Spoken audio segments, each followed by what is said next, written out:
성경은 하나님의 이야기로 가득 차 있습니다. 동시에 성경은 또 어떤 이야기일까요?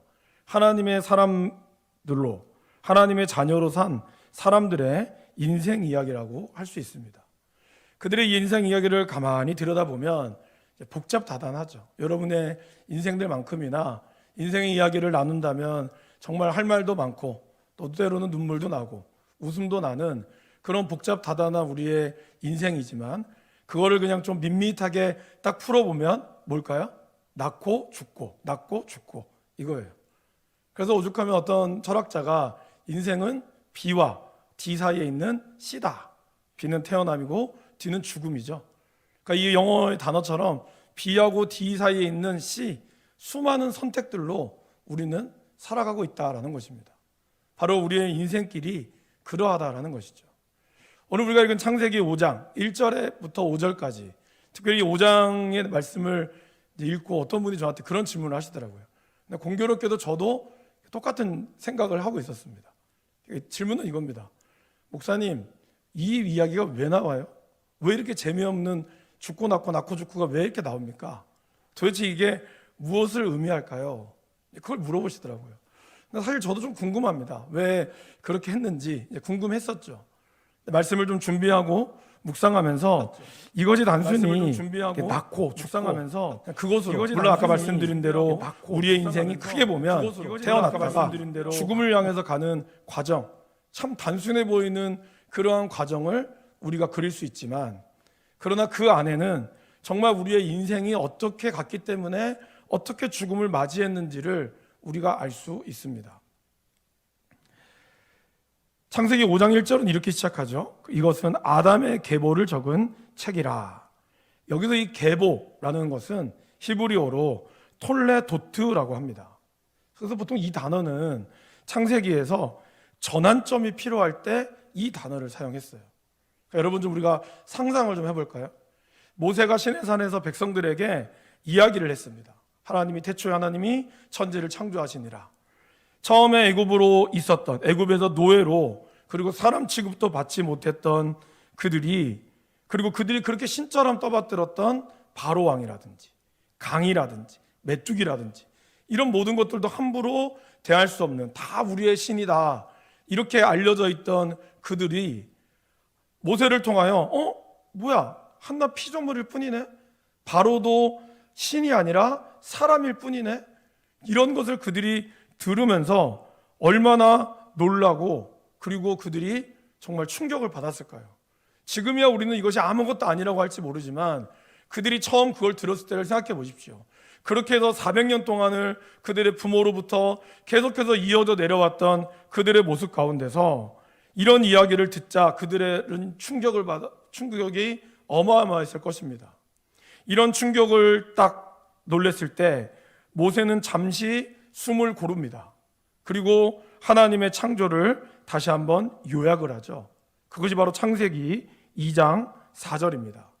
우리 2장 4절 화면을 통해서 한번 읽어보겠습니다. 이것이 천지가 창조될 때 하늘과 땅의 내력이니 여호와 하나님이 땅과 하늘을 만드시던 날에. 여기 보면 이 내력이라는 말이 있죠. 내력이 바로 톨레도트입니다. 그러니까 첫 번째 전환점이에요. 이렇게 막 창조의 숨가쁜 모세를 통하여 창조의 소식을 듣다가 이제 모세는 잠깐 멈춰서 이것이 천지가 창조될 때 하늘과 땅의 내력이다, 족보다, 이야기다, 이렇게 표현하고 있어요. 그리고 이제 2장부터 계속 무엇이 이어져 내려옵니까?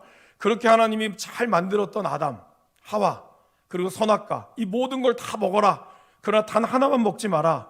그런데 그것을 뱀에 의하여 유혹당하고 따먹으면서 그들이 저주를 받고, 땅의 저주를 받고, 그리고 4장에 이어져 오면서 아담과 하와 이후에 가인과 아벨, 그리고 가인이 동생을 죽이고 그로 인해서 계속해서 내려왔던 그런 안타까운 이야기들을 들으면서 아마 그들은 우리처럼 이렇게 생각했을 겁니다. 왜 아담이 죄를 저질러 가지고 이렇게 우리가 고생을 하느냐. 그런 아마 탄식 소리를 그들은 2장과 3장과 4장을 들으면서 아마 그렇게 생각했을 거예요. 그리고 이제 다시 한번 모세는 잠시 멈춤의 시간을 가지고 뒤를 이어갑니다. 그것이 바로 5장 1절이죠. 이것은 아담의 계보, 톨레도트를 적은 책이니라. 하나님이 사람을 창조하실 때 하나님의 모양대로 지으시되.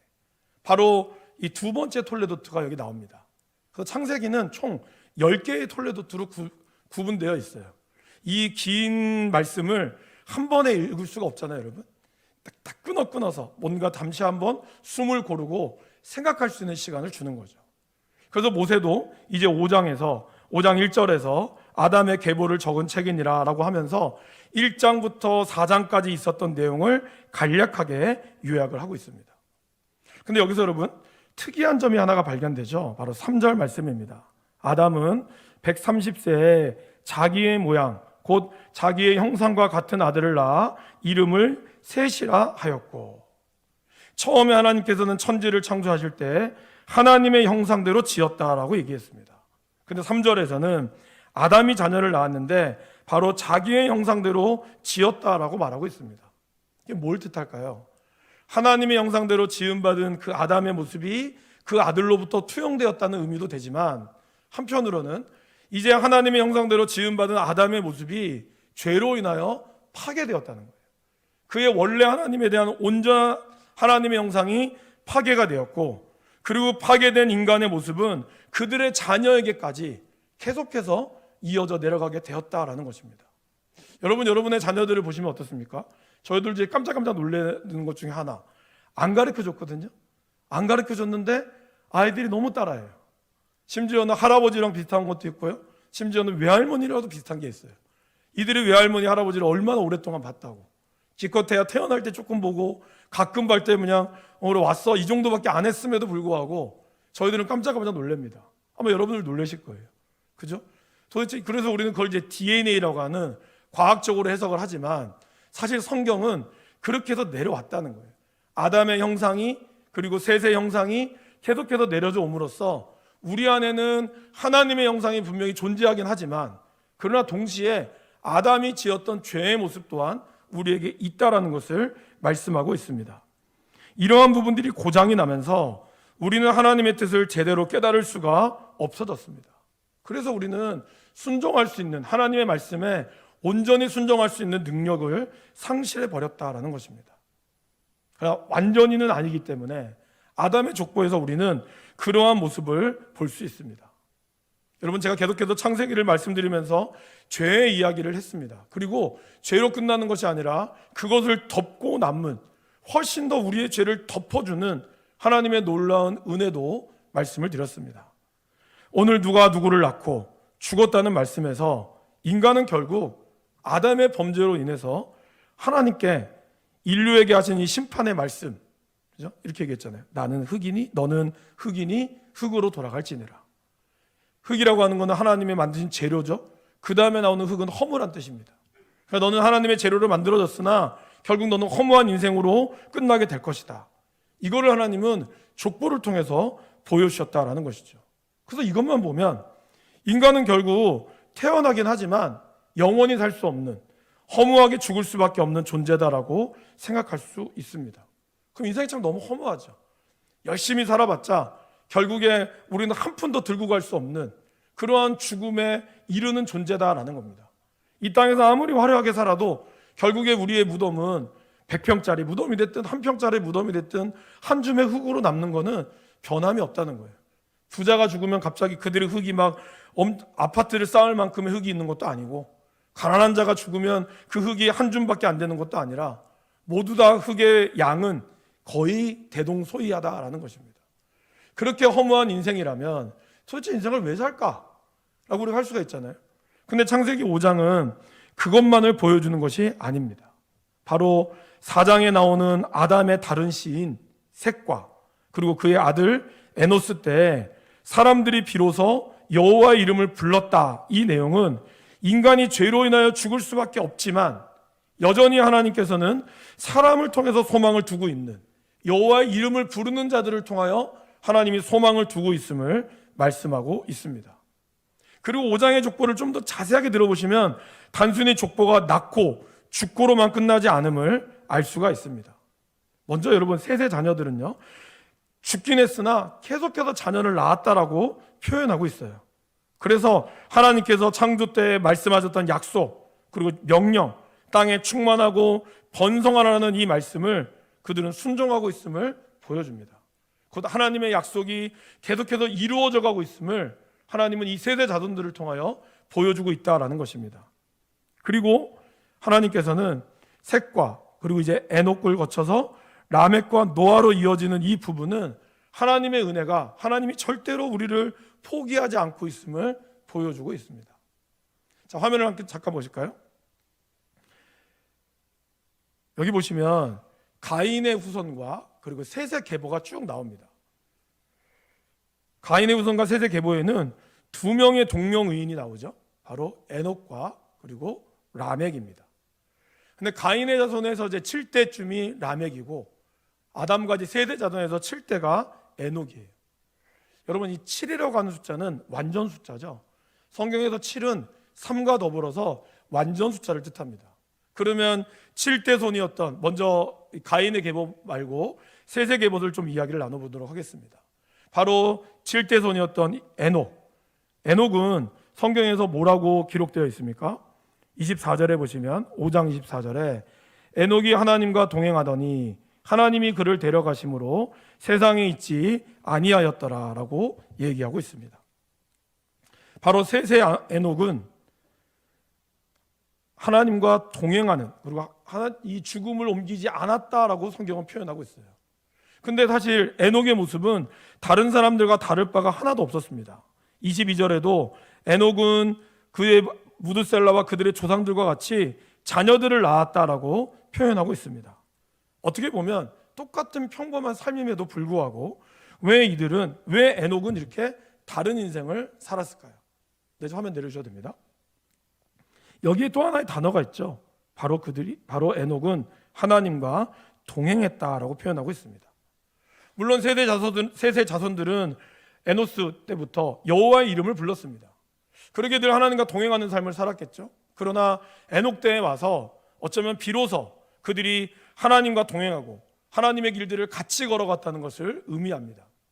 여러분, 동행이라는 것이 뭘까요? 동행이라는 것은 같은 방향으로 길을 걸어간다라는 뜻입니다. 순종의 길을 걸어간다는 뜻이죠.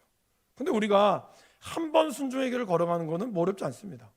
여러분들 제가 부탁하면 아마 한두 번 정도는 다 들어주실 거예요. 그러나 제가 거듭해서 부탁하면 참 곤란할 수 있을 거라고 생각합니다. 우리가 한번 주님의 길을 따라가는 것, 십자가 길을 걷겠습니다, 이런 것에 우리가 아멘으로 순종할 수 있지만 오늘 에녹은 무려 300년 동안이나 하나님과 동행했다라고 얘기합니다. 그리고 히브리서 기자는 에녹을 소개할 때 이렇게 소개하죠. 하나님을 기쁘시게 하는 자였다. 그럼 도대체 동행하는 것과 하나님을 기쁘시게 한다는 것이 뭘까요? 어떤 것이 과연 그런 걸까요? 열심히 교회 봉사를 하고 예배를 잘 드리면 우리는 하나님을 기쁘시게 한다라고 생각할 수 있습니다. 맞습니다. 그것도 하나님을 기쁘시게 하는 아주 중요한 모습입니다. 그러나 더 중요한 것은 하나님과 같이 걷는다는 것이죠. 하나님과 같은 방향으로 하나님의 나의 모습이, 나의 몸이 하나님과 같이 몸을 틀며 나아간다라는 겁니다. 그럼 여러분, 우리가 같이 가려면 어떻게 해야 될까요? 먼저 하나님을 알아야 돼요. 그분을 모르면 동행하기가 어렵습니다. 처음에는 그냥 뭣도 모르고 따라갈 수는 있겠지만 커가면서 어떻죠? 나의 생각이 들어가고 나의 의지가 들어가면서부터 내가 그분을 제대로 모르면 내 의지대로 하기가 쉽다라는 것이죠. 결국 에녹이 하나님과 동행했다, 이거는 에녹은 하나님을 끊임없이 알기를 소망하며 나아갔다라는 것입니다. 이것을 우리 예수님께서는 제자들에게 너무나 잘 알려주셨죠. 예수님이 제자들에게 했던 마지막 기도, 요한복음 17장에 나오는 마지막 기도에 보면 예수님이 이렇게 기도하십니다. 영생은 곧 유일하신 참 하나님과 그가 보내신 자 예수 그리스도를 아는 것이니이다. 영생이라고 하는 것, 영원한 삶이라고 하는 것은 유일하신 참 하나님과 그가 보내신 자 예수님을 아는 것이라는 거죠. 그래서 예수님께서는 제자들이 무엇보다 예수님을 알기를 원했어요. 왜? 그래야 그들이 이것이 영생의 비결이고 그리고 그것이 주님과 오랫동안 동행하는 비결이었기 때문입니다. 그래서 우리가 하나님과 동행하기 위해서는 무엇보다 하나님이 어떤 분이신가를 묵상하고 하나님께 순종하는 삶을 사는 것입니다. 매일매일 여러분 곁에 계신 주님과 이야기를 나누고 하나님께서 무엇을 생각하는가를 여러분 물어보시길 바랍니다. 이렇게 하면 이제 저 질문이 있어요. 진짜 하나님이 말씀하세요?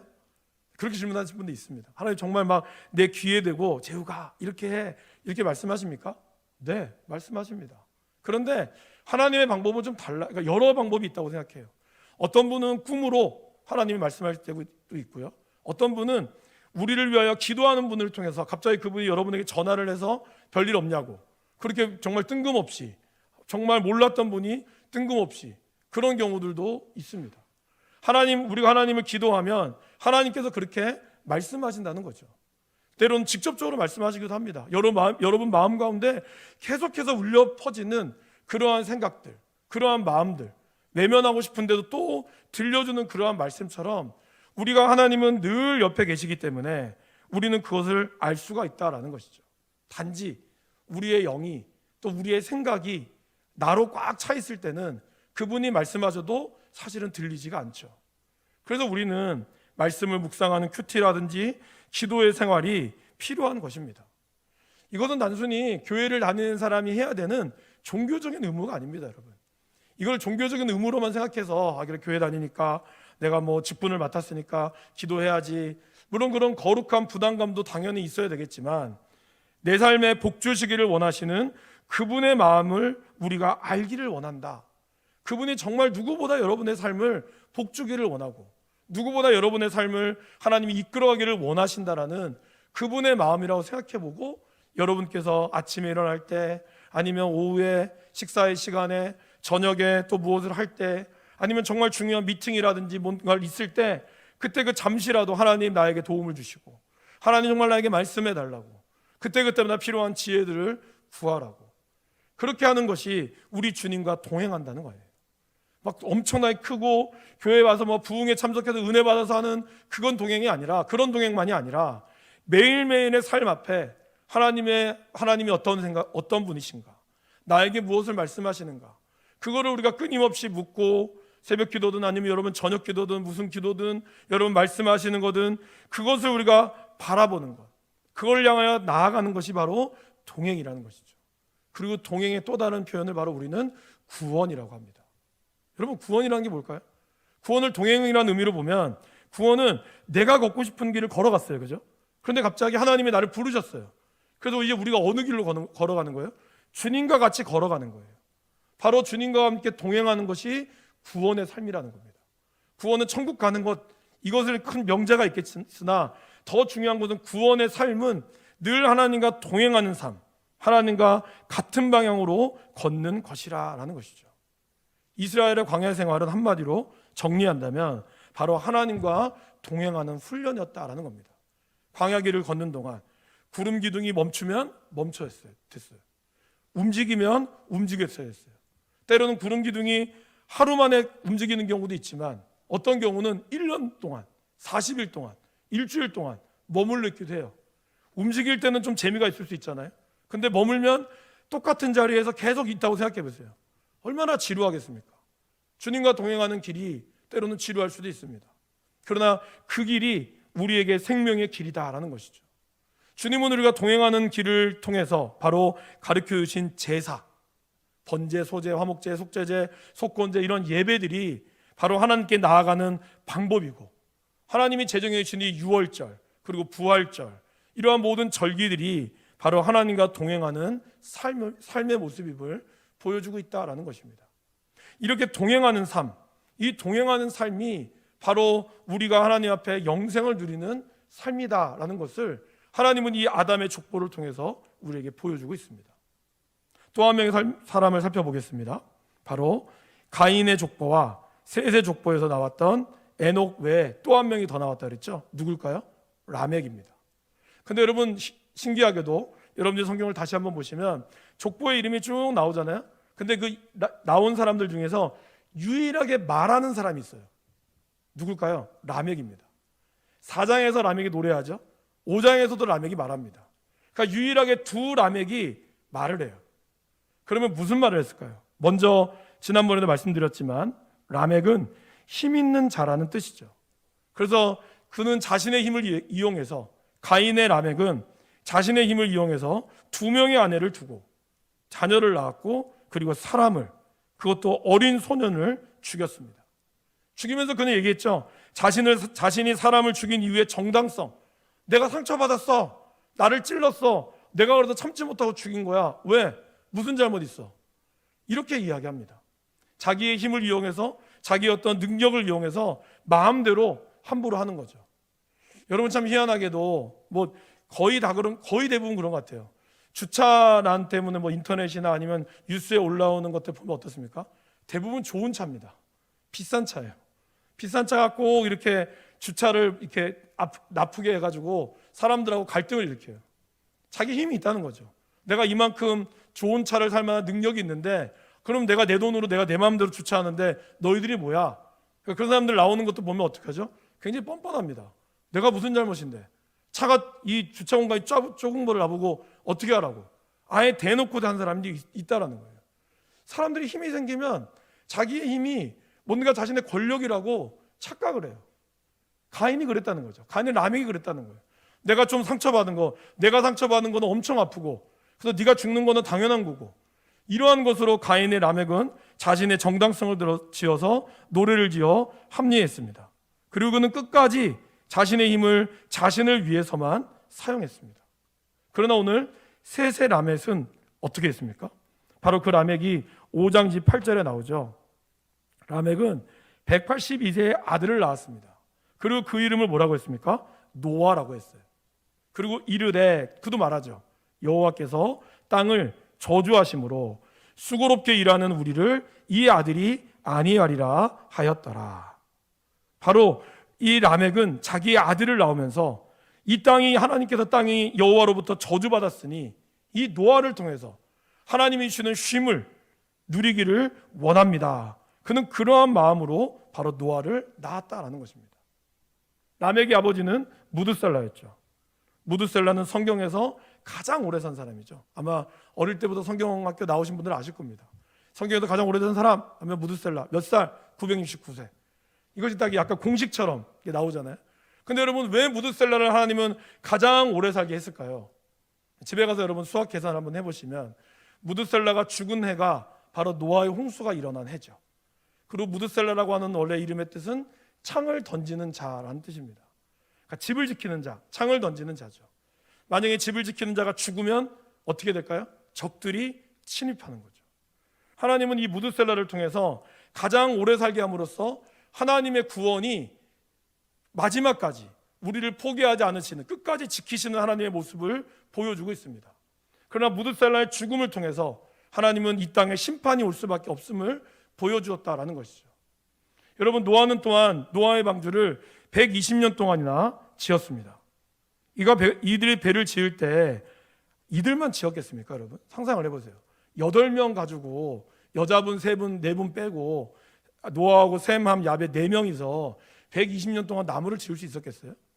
상식적으로 쉽지 않습니다. 기중이가 있는 것도 아니고. 그렇다면 분명히 누군가를 썼다는 거예요. 돈을 주고 썼든 아르바이트생을 썼든 아니면 정말 일을 잘하는 사람을 썼든. 그런데 문제는 뭘까요? 이들이 그렇게 노아의 방주를 같이 지으면서도 그들은 왜 배가 필요한지도 관심이 없었어요. 그냥 돈 받고 일하기만 하면 되는 거였다는 거죠. 이러한 모습을 예수님은 노아 시대의 모습을 누가복음에 이렇게 말씀하십니다. 우리 누가복음 17장 말씀을 같이 한번 읽어볼까요? 노아가 방주에 들어가던 날까지